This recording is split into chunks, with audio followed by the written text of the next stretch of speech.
What's up everybody, it's Kiyodo, and welcome to my Elite Hunter's Guide on how to use a Soul Greatsword. In this video we will be covering damage optimization, attack rotation, roll cancelling techniques, optimal usage of Slayer mode, and synergistic Magi pairings for the Soul Greatsword style. I've been using Soul Greatsword since the single Behemoth Origami banner of December 2017, and for the longest time it was my most complete set until the Lich Nura banner in April 2018. So, I've been lab testing the weapon type for quite a while now, and I hope that my experience is valuable to you. First off, let's start with the mechanics. Soul Greatsword users can use their basic attack combo by tapping the screen repeatedly. The combo deals 4 quick slashes and finishes with a delayed 5th slash, which fills the soul gauge slightly. By tapping the screen and holding, the user can charge a lethal draw attack, which signifies that it's fully charged when you see a small flicker of light from the blade and a sound cue like this. Every lethal draw charges the soul gauge, so it's more consistent to use your lethal draw as often as possible. You can let go at any stage of lethal draw and it'll deal proportional damage to a full charge, which will typically become necessary when the behemoth uses a quick attack, so don't get yourself stuck in the mindset that you have to get a full charge, because sometimes the situation is more ideal if you don't. But obviously if you can, then go for it, since the Soul Greatsword can be used from a relatively safe distance if you kite properly. To kite properly with a Soul Greatsword, we need to understand how far lethal draw thrusts you forward and the hitboxes of the blade mid-thrust. When you tap and hold the charge lethal draw, the distance of your thrust is dependent on how long you hold the charge and how full the soul gauge is. The fuller it is, the further you move. The blade's hitbox starts from the rear left-hand side and gradually widens in a cone shape as it swings from left to right.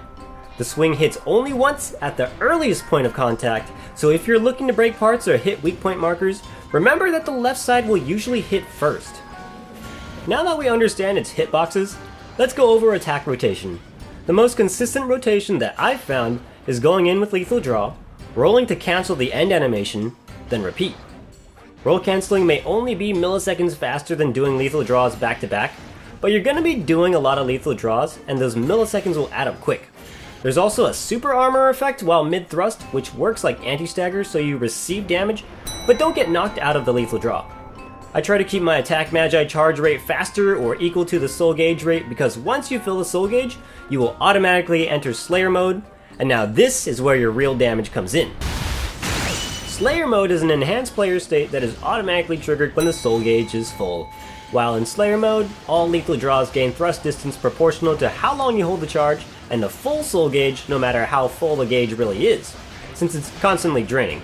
You can extend the time of Slayer mode by any means that would normally fill the soul gauge, and the basic attack combo hits faster, but I'd still prefer to spam fully charged lethal draws as often as I can.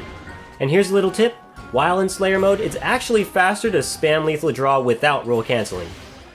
The reason why it's good to have attack Magi charged before entering Slayer mode is because Slayer mode gives the player increased elemental damage, which turns your attack Magi into a nuke. Look, you stupid bastard, you've got no arms left. Yes, I have. Look! It's just a flesh wound. I'm pretty sure that's why Soul Greatswords never have 2 attack Magi slots. Moving on to Magi pairing, let's start with passive Magi. I classify Soul Greatswords as a melee burst DPS mage. You can build any set tanky with health and defense modifiers, but if you ask me, I think Soul Greatswords work well as a glass cannon with as many elemental incarnations as possible. Proper kiting and behemoth knowledge will keep you alive for the most part, but sometimes you can't avoid taking lethal damage, and that brings us to the other Magi slots. I highly recommend having at least 1 Magi with invincibility frames, whether it be your attack, recovery, support, or all 3 slots. Magi like Altair's Blade or Angelic Refuge give a long duration of invincibility that helps you cheese through wipe moves that would otherwise kill you. When choosing attack Magi, you can optimize your damage output by using one that's the same as the element of your set, while other weapon types like Heat Greatsword might be okay with using Magi of a different element. Soul Greatsword's strongest potential comes from using Magi during Slayer mode, so it's best to optimize your Magi damage output. The recovery Magi slot is where I usually put my invincibility skill, like Angelic Refuge, but if you don't have one of those, then large heals or heals over time will work fine too. As for the Magi support slot, I like to use an Aegis or lifesteal ability as a buffer for survivability. If you like to live on the edge, you could always throw an Elemental Cloak or Fury in that slot to boost your elemental damage even further. That does it for my Elite Hunter's Guide on how to use the Soul Greatsword. This has been Kiyodo. Let me know what you think about the video in the comments section below. Like, subscribe, and ding that bell so that you know when my next videos come out. I will see you all later.